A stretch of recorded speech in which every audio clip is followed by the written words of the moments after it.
Good morning. Thank you for joining our Open-NFP summer webinar series. Tu Dang is going to present Consensus as a Network Service.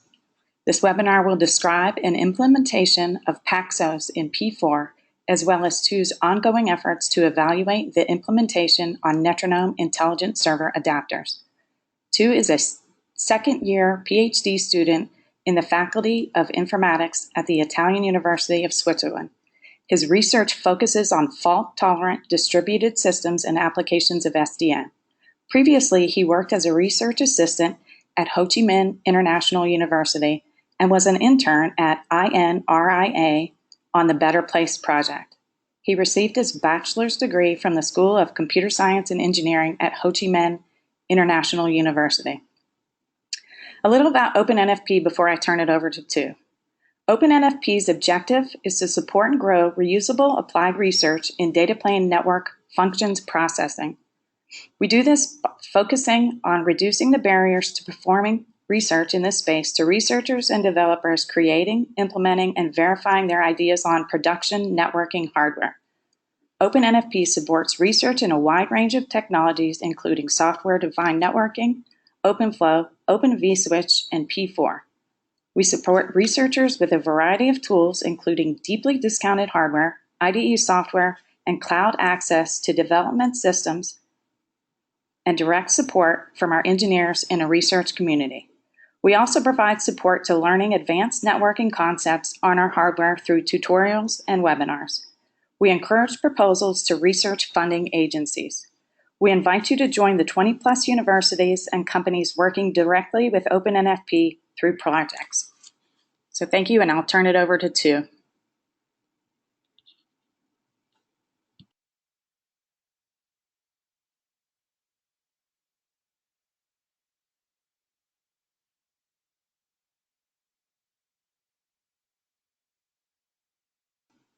Tu? Okay, thanks, Jennifer. Hi, everybody. I'm Tu Dang, and I'm the second-year PhD student at UZ. Today, I'm going to talk about our recent work, Consensus as a Network Service, as known as CAANS. In this talk, I'm going to introduce the fundamental of consensus and its current problem. Then I'm cover our proposed methodology to overcome the problem by leveraging the recent SDN technology in control and data plane programmability. We also look at the initial result of providing consensus as a network service. Finally, I finish the section with discussion about future work. Furthermore, a fundamental problem in distributed system is to achieve reliability in the presence of failure. It often requires processors to agree on some values. That could be whether to commit a transaction to a database, agreeing on the identity of a leader, or the ordering of broadcast message, and so on. The real-world applications like OpenReplica, Ceph, Google Job-B have implemented consensus at the core of their service. Paxos is the most widely used algorithm to solve consensus. However, Paxos' performance is bad, and there are a number of optimizations that try to improve its performance. For example, generalized Paxos exploit application semantics, and fast Paxos rely on stable network assumptions to reduce the number of message delay of Paxos. On the other hand, software-defined networking promotes programmability in network. Network devices are on the horizon of offering hundreds of gigabits per second or even terabits per second bandwidth. Cellular devices offer flexible hardware with customizable packet processing pipeline. At the same time, these devices are becoming easier to program. Several vendors and consortia have developed high-level programming language that are specifically designed to support network like OpenFlow and P4.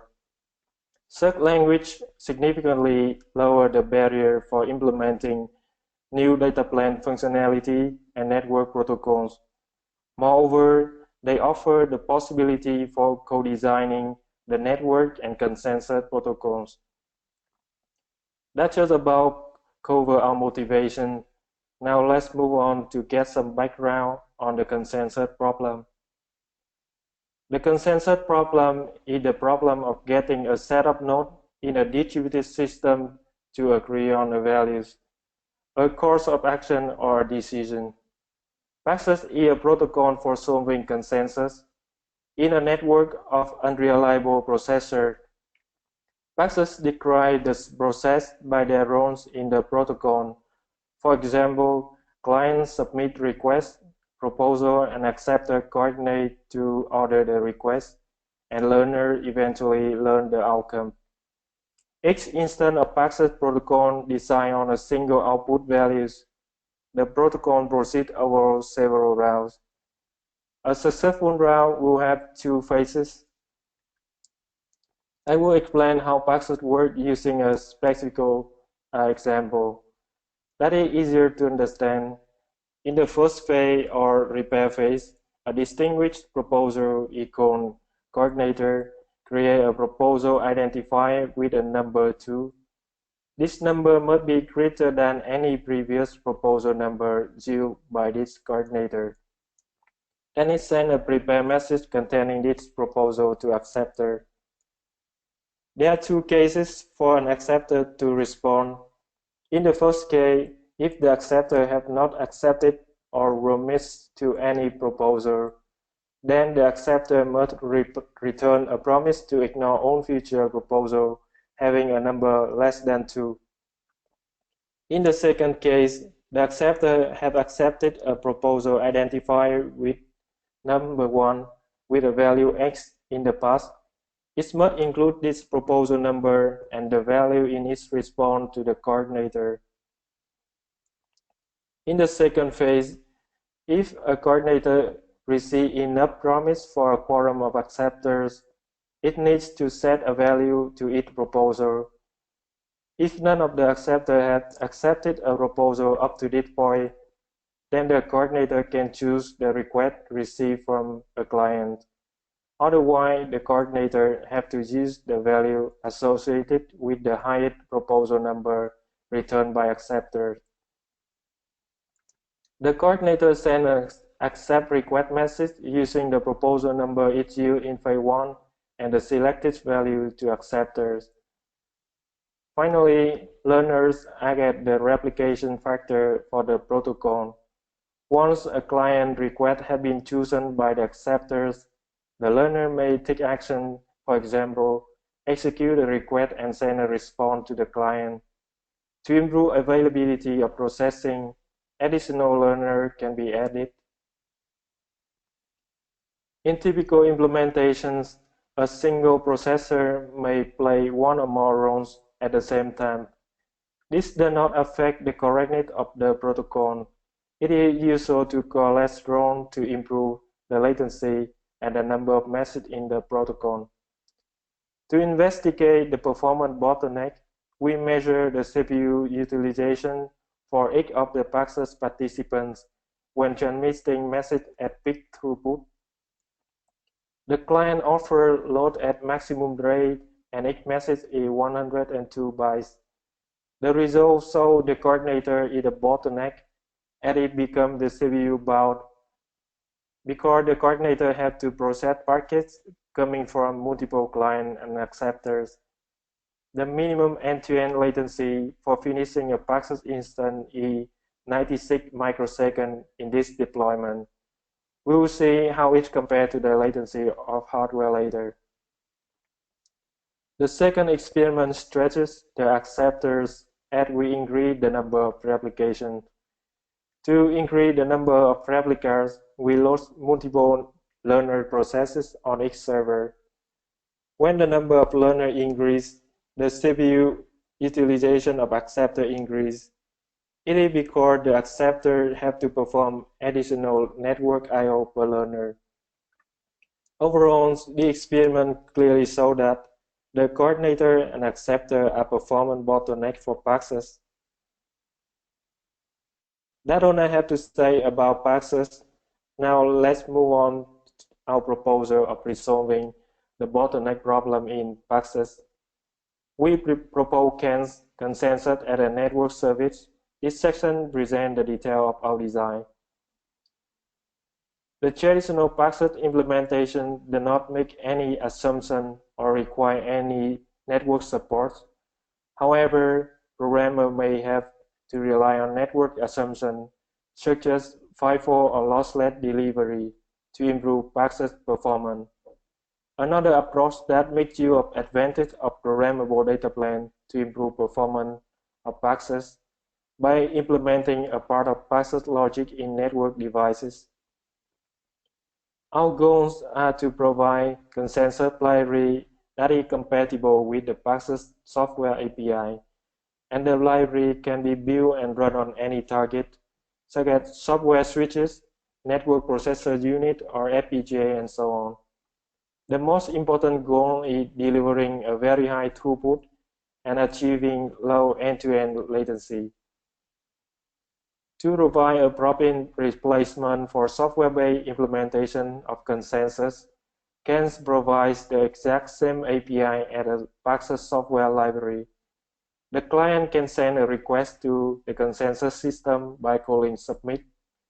On the other side, application servers have to register a callback to the consensus system. A recover API can be used when a server observes a gap in its log.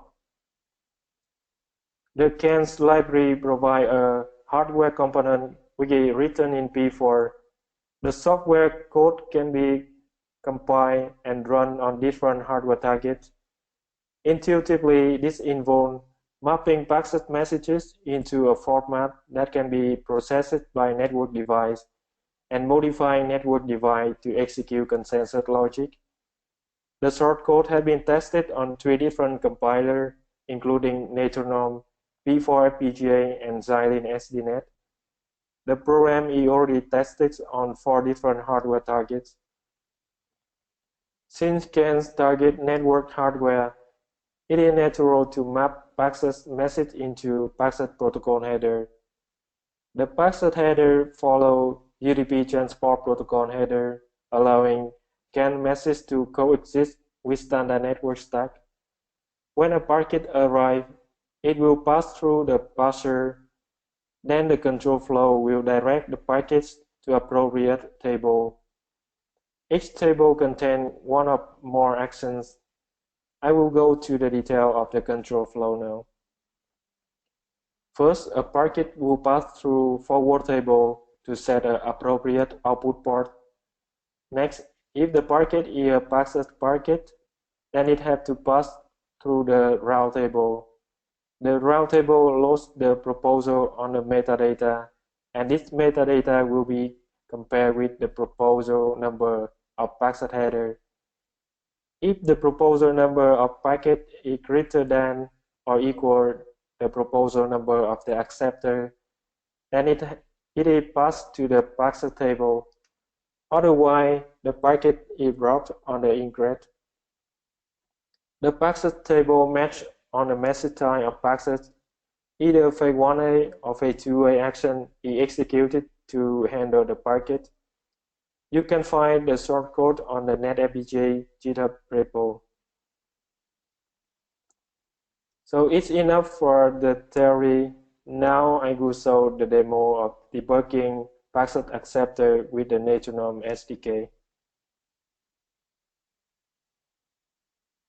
The demo shows a debugging section of Paxos acceptor. First, the acceptor will accept a message by storing the value in its registers, and later it will retrieve the stored value corresponding to the coordinator. The packet sort runs on a node equipped with an Intel XL710 adapter. The packet sync is a hardware accelerator equipped with a CX Agilio that handles Paxos packet and forward to a virtual interface. The packet sort and sync are connected by a 40 gigabit Ethernet link.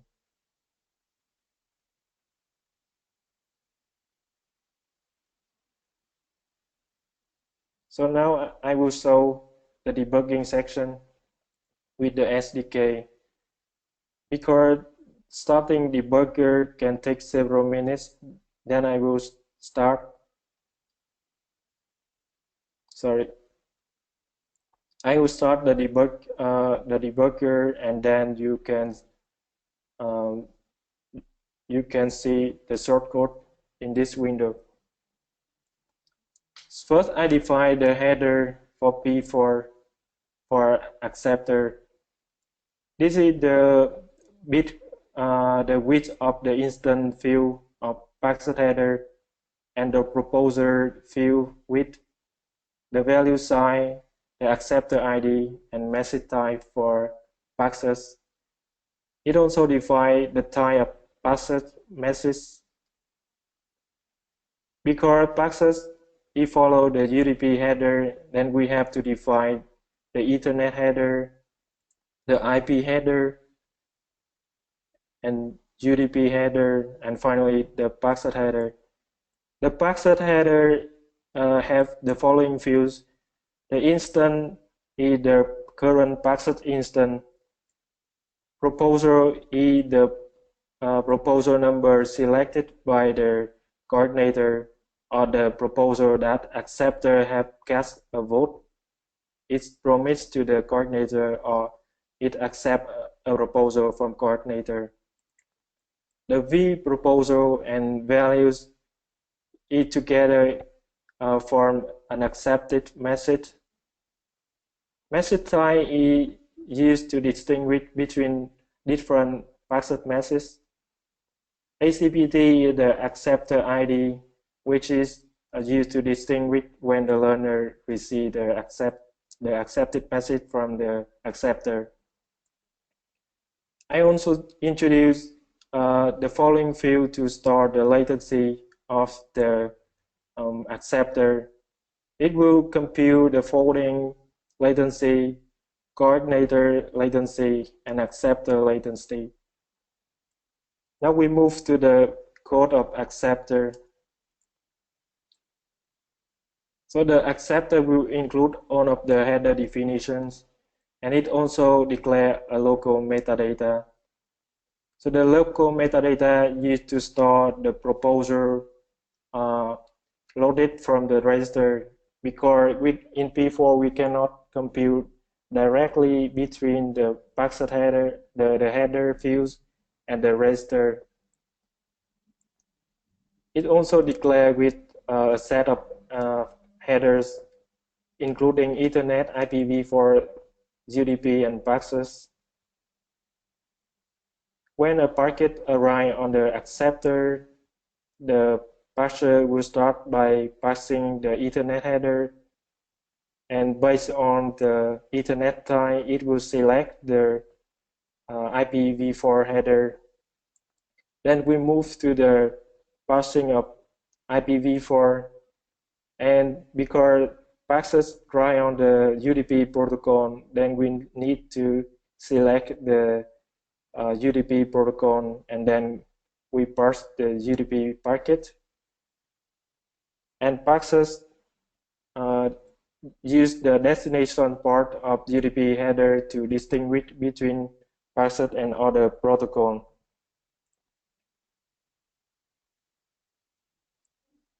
So after parsing the Paxos header, the control return to the ingress pipeline. The acceptor include the register to store its ID.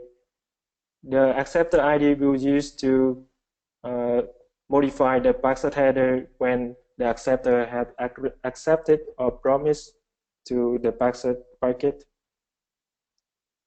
The proposal register, V proposal register, and values are used to store the proposal and the values when acceptor casts a vote.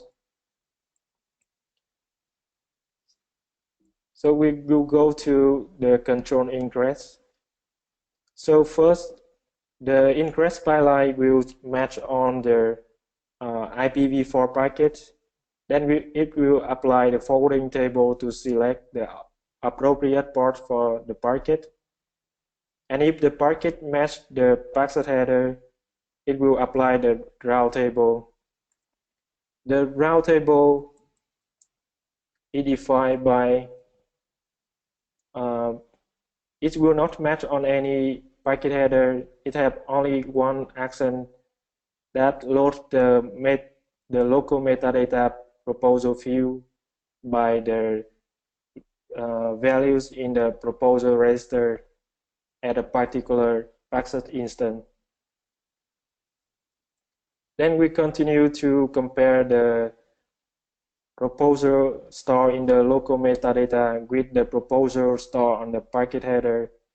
And if the proposal on the packet header is greater or equal, we apply the Paxos table. Otherwise, we drop the packet.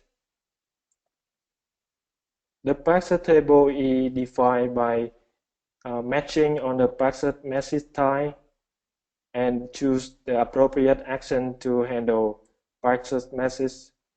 Handle phase 1A will handle the prepare message, and handle phase 2A will handle accept message. We will look at these actions.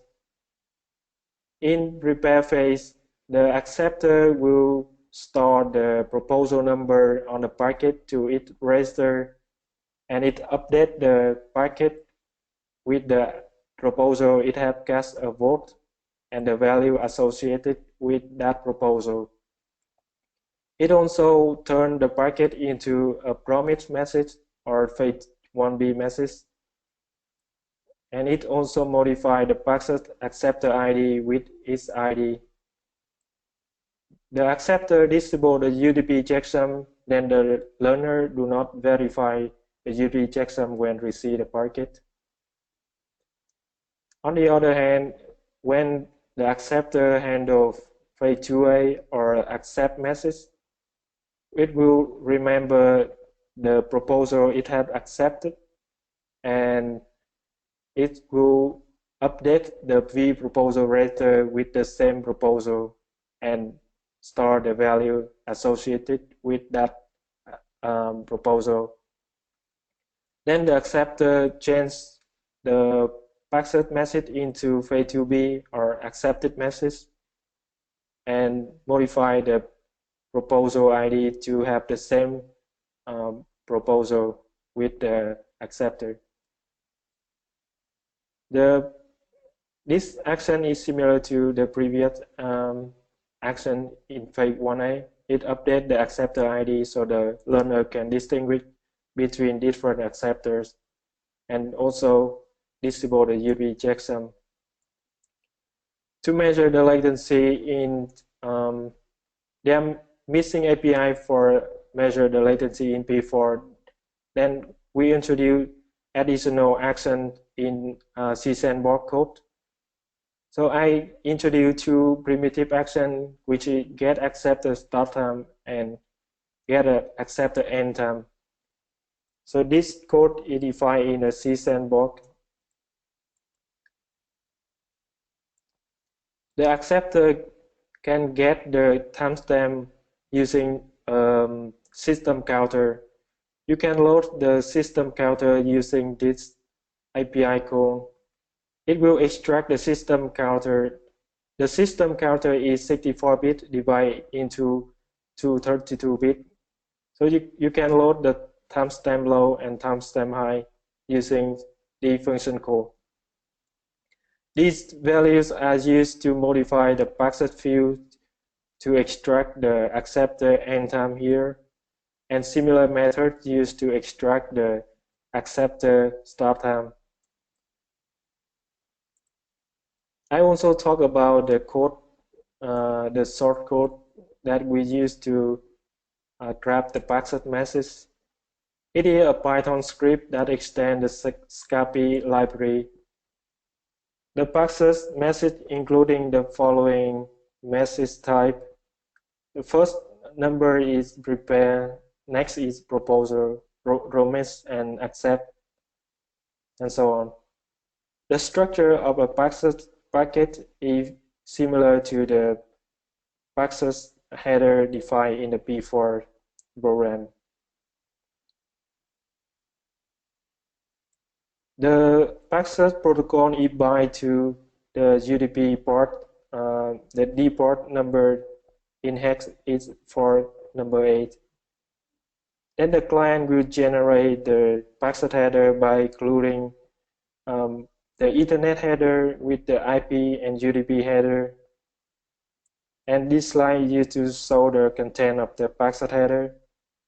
Finally, it will send the packet our specific interface. The script can also use to snip the packet on the receiving side, and it will filter to receive only the Paxos header. We also can provide some option to manipulate the Paxos packet. So now we will move to the SDK, and it's already finished. So now I can explain a little bit of the user configurations. The rule will say the default action for the drop table will be action drop. The forwarding table will forward the packet from the host to network and vice versa. So V0 is the VF0 interface on the host, and P0 is the first interface, physical interface. The Paxos table will match on the message type. If the message type equal to 1, then it will forward.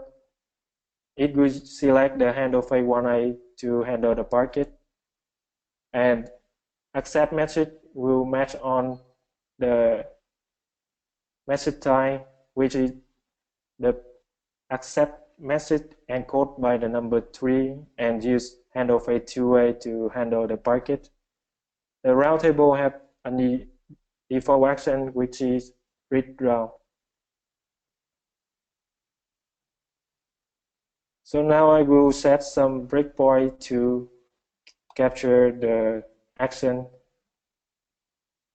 So here I already set 3 breakpoints that is the input of the actions. So when we send a repair message, handle phase 2A gonna hit here, and the repair message will hit the handle phase 1A actions. Otherwise, the drop action will be called. Now I will start debugging.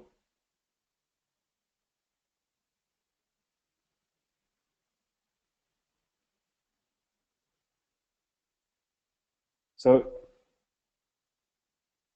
we will log in the receiver and the sender. The receiver run on server S1, and I will start the script in the sniffing mode,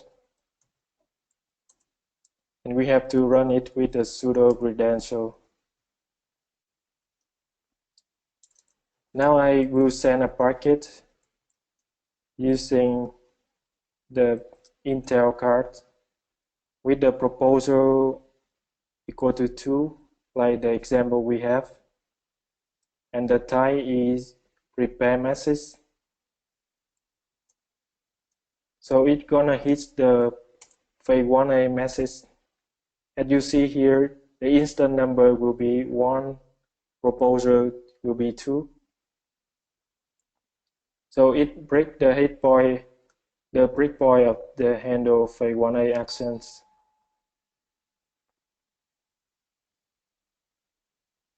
So this action I already explained in detail in the previous slide. We can check the header. So it is the Ethernet, IP, and the Paxos header. We have the value that we specify in the sender. So if I continue, this packet will be forwarded to the virtual interface.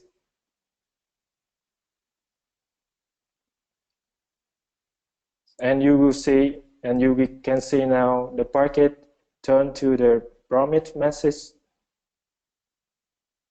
and the proposer is the same with the coordinator using here. Acceptor ID already updated by the acceptor, and we can see the timestamp for forwarding and accepting. Now I'm gonna send a fade 2A or accept message. So I use the same proposal number as I indicate in phase 1 with the default values. So it will send an accept message with the proposal number to be 2. The value is 1, 2, 3, 4. And now it hit the breakpoint of handle phase 2A. And it will update the field of the Paxos header and the register. And I'm gonna send it to the virtual interface. So the acceptor had accepted the accept message. It updates the proposal and it updates the acceptor ID fields, and so the forwarding latency and accepting latency also computed. Then now if I send a higher proposal number in the repair phase with the different values, so you can see the repair phase with EA for the values and the proposal number is 4 now. The acceptor have to return a promise with the previous value that it had accepted.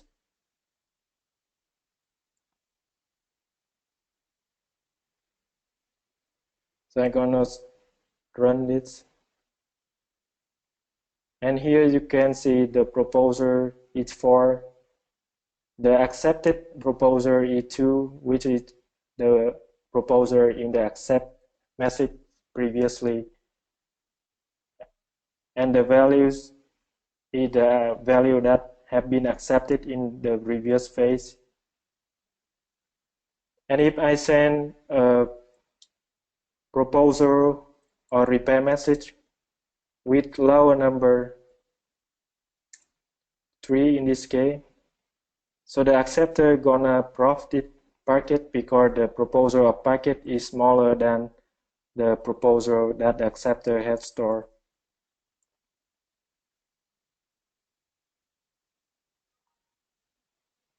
You can see now the action drop is hit by the breakpoint. And on the receiving side, we cannot see the packet arriving. So we can stop the breakpoint, remove on the breakpoint, and then stop debuggers for the Agilio card to run in the normal mode. Then it will have a better throughput.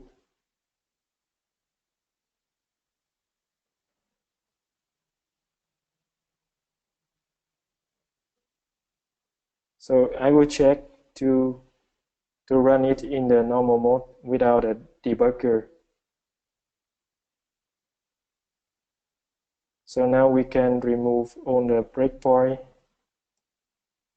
and let the code run on the, let the program run on the card. And later we're gonna let the code run on micro engines.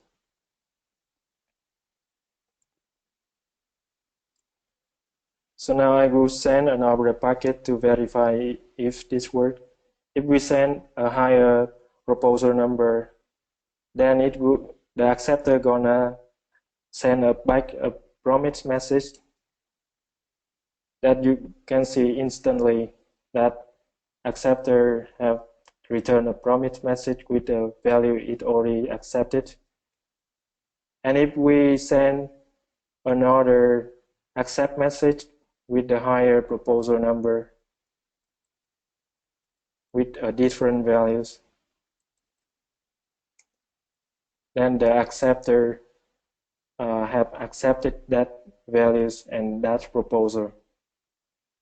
And that we can see the acceptor work correctly. So I'm gonna return to the presentations.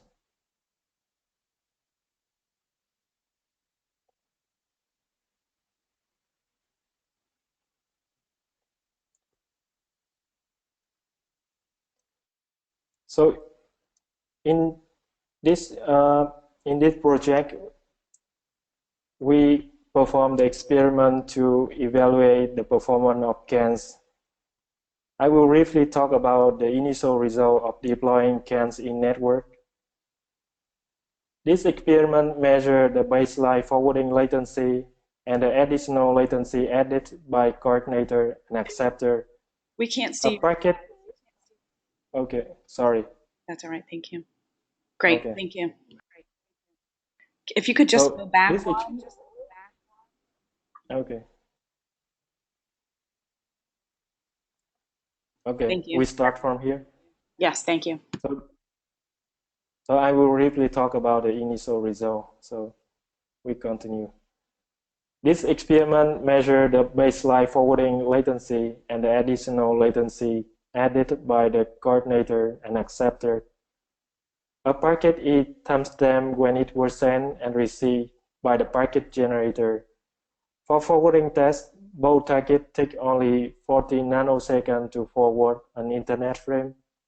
And for coordinator tests, the Agilio CX outperformed NetFPGA, while in the acceptor test, the NetFPGA have better performance.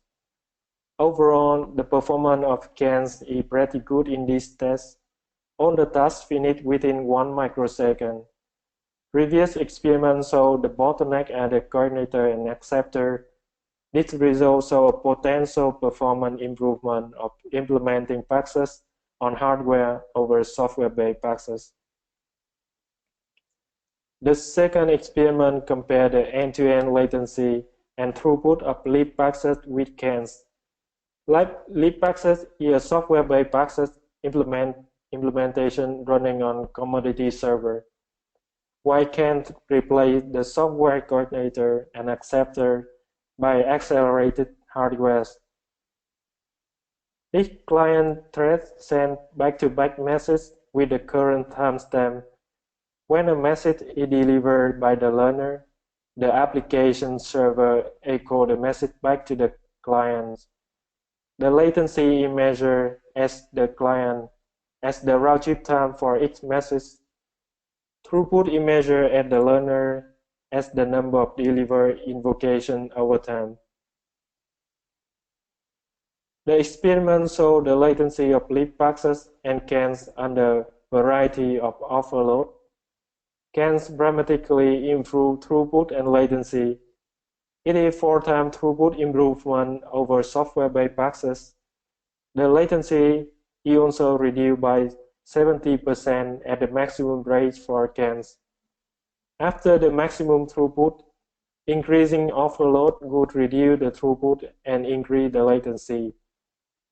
Similar results were observed when we replicate LevelDB as application. The last experiment showed the performance under failure. We simulate the hardware failure by turning off the link of the coordinator and one of the acceptor in the messages in the experiment. In case of the coordinator fail, client requests a switch to the software coordinator. The software coordinator cannot keep up with the rate of hardware acceptors. Then you see a degree of throughput when the hardware coordinator fails. On the other hand, when an acceptor fails, there are one less accepted message sent to the learner. Note that the learner only needs to receive a majority of accepted messages from acceptor to learn the outcome of a Paxos instance, which is 2/3 in our deployment. Then the learner can process more messages per second. That's why you can see an increase of throughput when an acceptor fails. That brings us to the end of the final section. Now I just summarize the main point again. Consensus is the most important topic in distributed system. Previous work focused on network assumption to improve consensus performance. On the other hand, the recent advances in SDN allow network engineers to tailor network according to application needs. We make use of flexible or programmable data plan to implement CAANS in network devices. The initial results have shown a big improvement in performance for CAANS. We predict there will be a new set of protocols that may increase hardware support to boost the consensus performance. There are still missing pieces of CAANS. A checkpoint mechanism is needed to collect register used in finite instance. Add the acceptor yield register to store value from many transient Paxos instances. Those registers are redundant when learners have learned the chosen values. A simple fast failover technique is used to switch requests to a software coordinator. This only works with the support of an OpenFlow enabled switch. We need a more general failover mechanism to handle hardware failures. The throughput bottleneck is moved to the learner. Using a kernel bypass API would speed up learner performance. The full-fledged CAANS deployment requires an OpenFlow enabled switch. We also extend CAANS to work with traditional network. Finally, we also welcome to any suggestions for future work. I would like to take this chance to thank Bobby, Mary, GC, and Netronome for providing us with a hardware testbed and support using their toolchains. We also thank Gordon and Zylene for donating us 2 SUMI boards and providing us access to their HDNet compiler and performing measurements using their device. And we also thank Google Faculty Award that helped to support this research. That brings us to the end of my presentations, and I would like to take questions. Thank you for listening.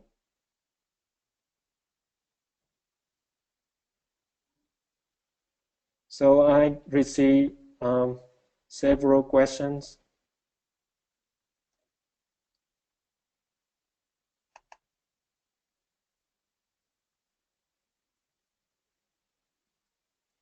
So does it support IPv4? The current implementation of CAANS run on IPv4. Then we can extend the header definition to support for IPv6 header.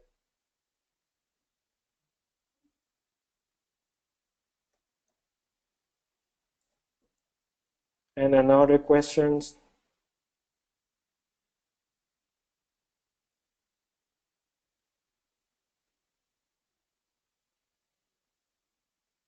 Another question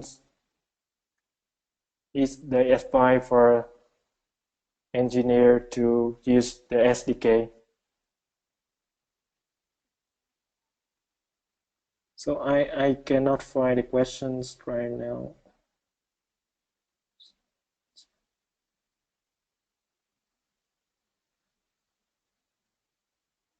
Me too.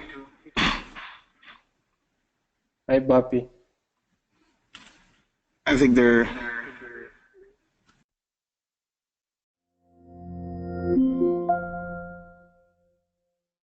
getting the questions to him.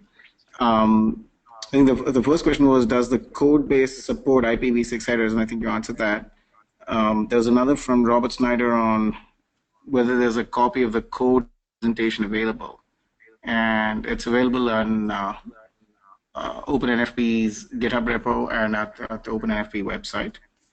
I think my question was, do you have any advice for any engineering advice for people who want to use the Netronome SDK?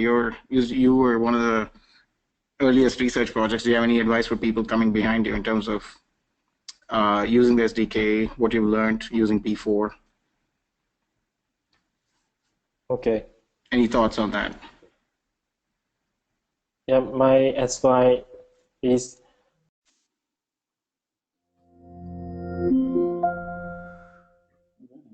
support many primitive action in P4, and you can easily start debugging using the or if you can buy the Netronome device, even easier for you to program the network card.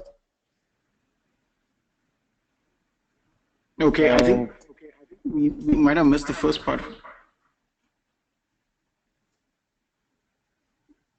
So my experiment when I start developing application with the Netronome device is I write the application in P4 and immediately start debugging, and then we can deploy the application on the real network interface to measure the latency or the correctness of the protocol.